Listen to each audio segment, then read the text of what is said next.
په سکول کې چوړیل په یو کلی کې یو سکول وي او په هغه سکول کې یوه چوړیل وي. چوړیل پرې کوزه کړې وي او ماشومان هغه سکول ته نه پرېږدي.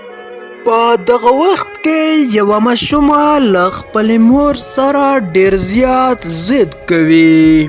یا مورې هغه سکول ته مه ځه، په هغه سکول کې خو یوه ډېره زیاته خطرناکه چوړیل روږدي ده، تا به وخوري. یا خورې ستا هغه لور خو به سکول ته نه ځي. موږ خو داسې کوو چې خپل اولادونه سکول ته نه پرېږدو، ځکه چې هلته یوه ډېره زیاته خطرناکه چوړیل روږدې ده، هسې نه چې زموږ اولادونه وخوري. نو ته داسې وکړه، خپله لور سکول ته مه پرېږده.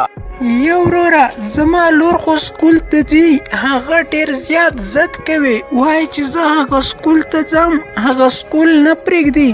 زه به ورته ووایم چې د نورو ګاونډیانو اولادونو هم سکول ته نه ځي.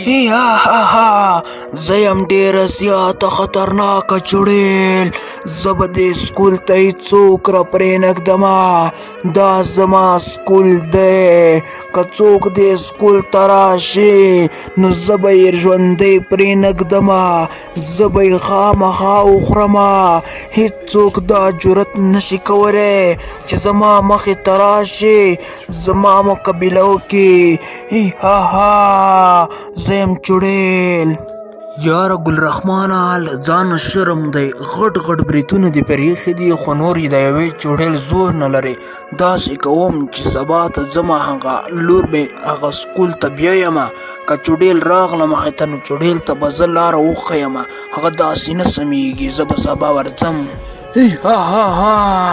تاسو له خطرناکې چوړیل سره ځان سموئ، زه به تاسې دواړه جمدې پرېنږدمه، زه به تاسې وخورمه.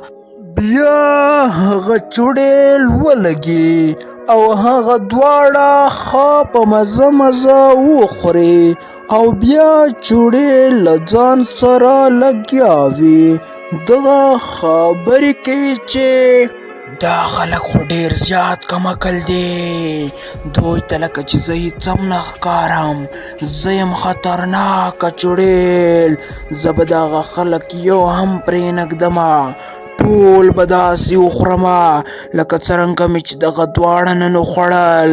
له نن نه وروسته به زه هېڅوک پرېنږدمه، څوک چې سکول ته راځي زه به یې دغه شان خورمه. بیا چوړیل ډېره زیاته خوشحاله وي او له ځان سره دغه فیصله وکړي چې له دې وروسته به ټول خلک خورمه.